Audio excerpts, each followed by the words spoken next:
नमस्कार, मैं हूं संजय शर्मा। आप देख रहे हैं 4 PM न्यूज नेटवर्क।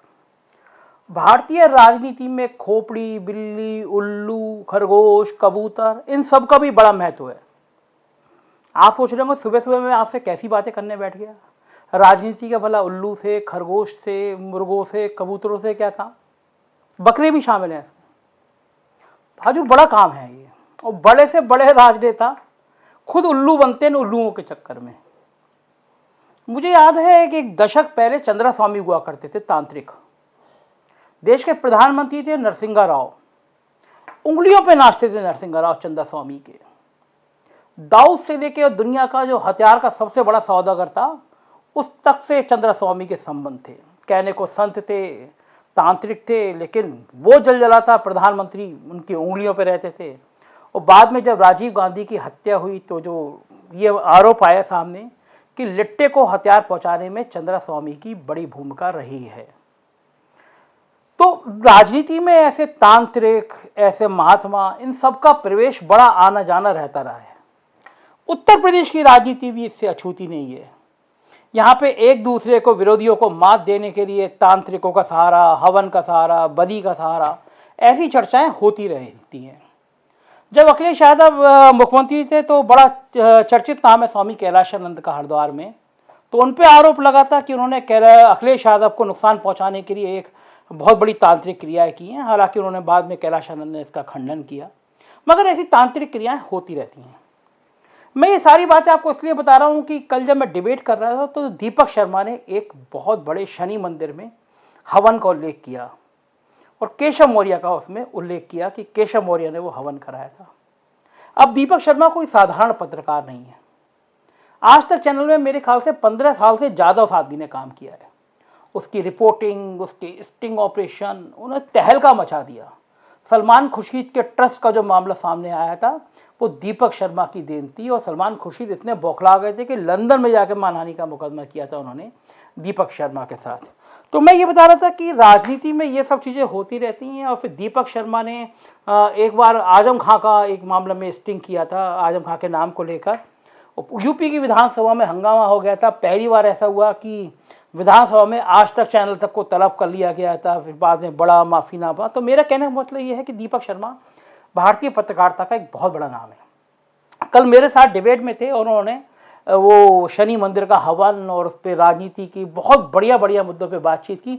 तो मैं चाह रहा था आज आप सुने हो कि दीपक शर्मा का ये कहानी, वो शनि मंदिर, वो केशव मौर्य का हवाई जहाज का इंतजार करना, केशव मौर्य का वहाँ जाना, अब पता नहीं क्या क्या सच्चाई है, लेकिन मज़ेदार बात उन्होंने कही। और दीपक शर्मा गंभीर पत्रकार हैं तो कोई बात हल्की कहते नहीं है। तो सुनिए आइए कल की डिबेट को। दीपक जी, ये बड़ी कॉमन सी बात है रेणु जी ने कहा। हालांकि गाजियाबाद वाली घटना तो केवल एक कम्युनिटी के आपस के ही झगड़े से संबंधित थी, लेकिन जो रेणु जी कह रही है उसका बड़ा सवाल ये आता है कि जब बात होती है कि पिछड़ी जातियां नाराज हैं और बीजेपी से ब्राह्मण नाराज हैं, जातिगत आधार पर जब बात होती है तो उसके जवाब में, तब मौर्य जी की बात होती है तो उसके जवाब में लोग ये कह देते हैं कि नहीं, हिंदुत्व आएगा तो सब कुछ खत्म हो जाएगा। तो क्या आपको दीपक जी, आपने बड़े करीब से उत्तर प्रदेश को देखा है, क्या हिंदुत्व आएगा तो केशव मौर्य जी के सपने खत्म हो जाएंगे, पिछड़ी जातियों की बात खत्म हो जाएगी? क्या लगता है आपको यूपी की राजनीति में क्या इतना बड़ा काट चल पाएगा हिंदुत्व का? देखिए, मौर्य जी की जहां तक संजय भाई बात है तो मौर्य जी तो विश्व हिंदू परिषद के ही प्रोडक्ट रहे, मूलतः संघ के प्रोडक्ट रहे हैं। सबसे पहला सवाल जो दर्शक भी जानना चाहते हैं, आप भी जानना चाहते हैं और अशोक भाई भी जानना चाहते होंगे कि आज दीपक भाई बोलेंगे क्या। देखिए, पहले तो हम ये तय करें कि क्या केशव प्रसाद मौर्य और योगी आदित्यनाथ, इनमें सब कुछ ठीक ठाक चल रहा है या इनके बीच में कोई मतभेद है। पहले तो ये तय हो जाए। अगर ये हम तय कर लेते हैं तो हम ये डिबेट और बेहतर, प्रिसाइज और कहीं ज्यादा एक्यूरेटली हम डिस्कस कर पाएंगे कि क्या मतभेद हैं। अगर मतभेद हैं वो तो है दीपक जी, सब पूरी पार्टी तो पहले ये, हाँ, पूछिए, वो कहेगा हाँ मतभेद है।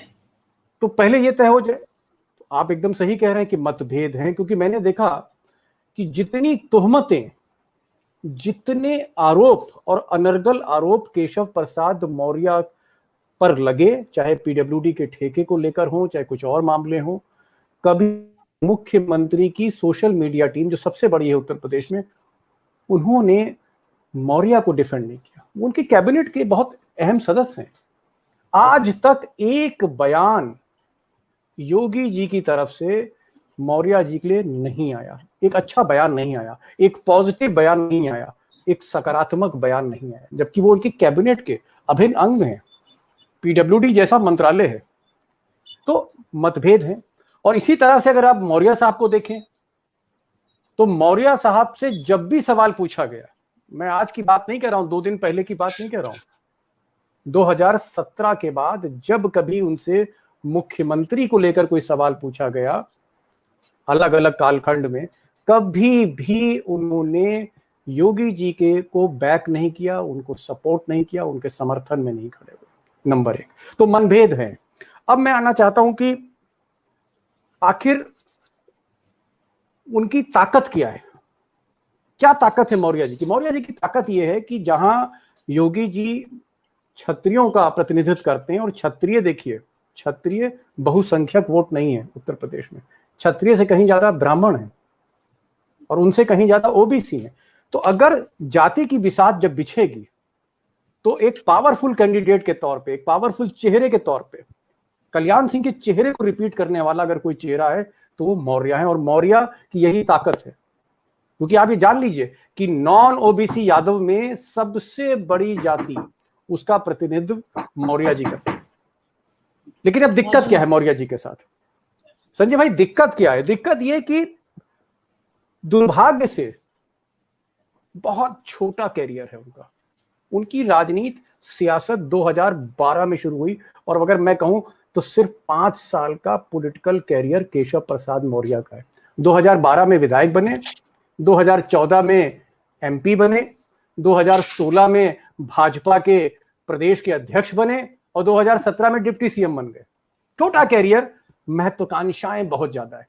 तो ये जो मैकबेथियन एम्बिशन है, मैकबेथ की तरह कि रातों रात मुझे कुछ करना है, रातों रात मुझे योगी को दूर करके मैं ही चेहरा हूं, ये उनके लिए जो ओवर एम्बिशन है वो बहुत ज्यादा उनके लिए, मुझे लगता है कहीं ना कहीं उसका मिस इंटरप्रिटेशन योगी जी की जो लॉबी है या संघ की जो लॉबी है, कहीं कहीं या कभी कभी केंद्र में केंद्रीय नेतृत्व भी ये उनके पक्ष में नहीं जाता है। अभी उम्र क्या है संजय भाई? 51-52 साल के होंगे ज्यादा से ज्यादा, मेरा मानना है। तो बहुत ज्यादा उम्र नहीं है, जो योगी जी की उम्र है 1-2 साल बड़े होंगे। अब 5 साल के एक्सपीरियंस में, 5 साल के एक्सपीरियंस में सोचिए, जहां 7-7 टर्म के विधायक हों जिस पार्टी में, वहां 5 साल के एक्सपीरियंस में अगर कोई मुख्यमंत्री बन रहा है तो ये थोड़ा सा अव्यवहारिक है। लेकिन मैं फिर कह रहा हूं कि महत्वाकांक्षाओं को रोका नहीं जा सकता। और ये भी सच है संजय भाई, ये भी सच है कि आज अगर विधानमंडल दल की बैठक हो जाए, आज विधायकों से हाथ उठवा दिए जाए, तो योगी जी टिक नहीं पाएंगे। आपको याद होगा कि 200 से ज्यादा विधायक भाजपा के जो विधानसभा में धरने पे बैठे योगी जी के खिलाफ, उनके पीछे कौन था?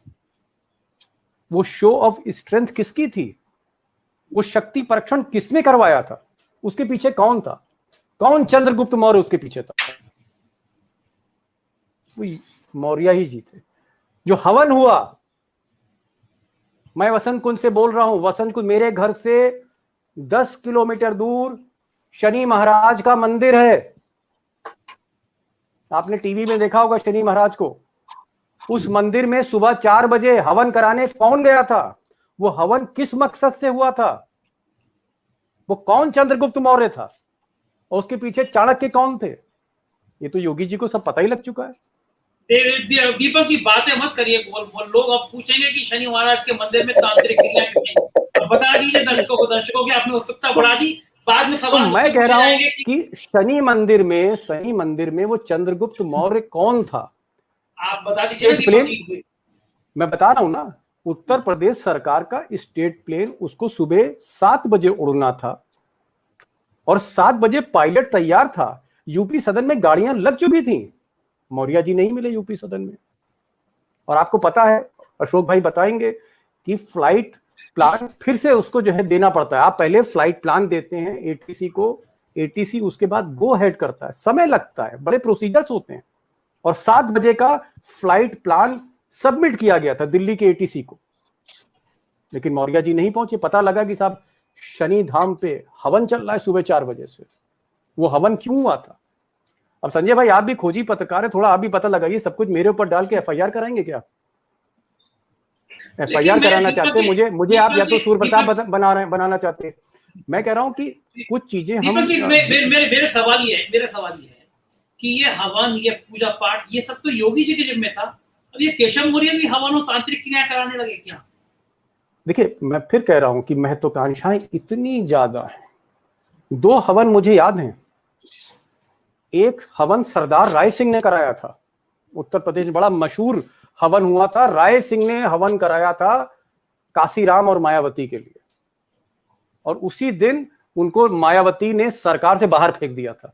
डालीबाग के गेस्ट हाउस में लखनऊ में राय सिंह ने हवन कराया था, और ऐसा ही हवन कई साल बाद मौर्य जी ने कराया। मैं ये कहना चाह रहा हूं, जो मैं आपको मतलब मेरा जो तात्पर्य है वो ये है कि जिस तरह की महत्वाकांक्षाओं का टकराव है, जिस तरह से मौर्य हर कीमत पर चाहते हैं कि वो मुख्यमंत्री बने, और मैं चीज कहूंगा कि उनका जो जनसंपर्क है, उनके साथ विधायक हैं, उनके साथ मंत्री हैं, उनके साथ संगठन है, वो विनम्र हैं, और तमाम पत्रकार, आप भी उन्हीं के साथ हैं, क्योंकि आपके फोन उठा लेते हैं। आप उनको फोन करिए। मैंने 2 बार फोन किया तो मैंने कहा क्या मौर्य साहब से बात हो सकती है?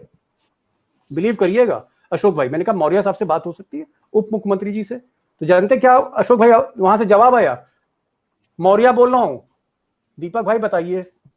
अब बताइए, ये उनका जनसंपर्क है। हर पत्रकारों को वो लाइन पे ले लेते हैं, हर विधायक उन्होंने छोटे मोटे ठेके दिला रखे हैं, ऑब्लाइज कर रखा है, मंत्री का डिनर होता है, तो पीआर उनका बहुत अच्छा है। दूसरी तरफ योगी, उनसे मंत्री नहीं मिल पाते, कैबिनेट मिनिस्टर योगी जी से नहीं मिलता। बुरा मत मानिएगा, आप सुरेश राणा और महेंद्र सिंह और ऐसे 2-3 नाम लेके आप बता दीजिए, उसके अलावा कौन मंत्री उनके साथ बैठ सकता है संजय भाई? तो क्योंकि योगी को आप एक्सेस नहीं कर सकते, केशव प्रसाद मौर्य बहुत ज्यादा एक्सेसिबल है, और इस वजह से मुझे कहने में कोई भी इसमें हिचक नहीं है कि मौर्य पत्रकारों के बीच, विधायकों के बीच, संगठन के बीच, मंत्रियों के बीच एक लोकप्रिय नेता है, जबकि योगी एक एरोगेंट नेता के रूप में उभर के सामने है। तो ये एक बहुत बड़ा एडवांटेज है, लेकिन जो डिसएडवांटेज है केशव प्रसाद मौर्य का, वो हमें नहीं भूलना चाहिए। 5 साल का कैरियर है। आप सतीश महाना का कैरियर उठा के देख लीजिए, आप सुरेश खन्ना का कैरियर उठा के देख लीजिए, 6-6, 7-7 बार के विधायक हैं। हम लोग स्कूल में पढ़ते थे साहब, हम बस्ता उठा के जाते थे जब सुरेश खन्ना विधायक हो चुके थे, और मौर्य हमारे सामने आए 2012 में। तो एक्सपीरियंस नहीं है, और इतने बड़े प्रदेश को अगर आप 5 साल के आप एक्सपीरियंस के आधार पर अगर आप चाहते हैं कि कोई आपको मुख्यमंत्री बना देगा, तो मुझे लगता है कहीं ना कहीं थोड़ा सा इम्प्रैक्टिकल है, ओवर एम्बिशियस है। ये बात अलग है कि जहां तक कास्ट की बात है, जहां तक पॉपुलैरिटी की बात है, जहां तक विनम्रता की बात है, उसमें केशव प्रसाद मौर्य मीलों आगे हैं योगी जी से।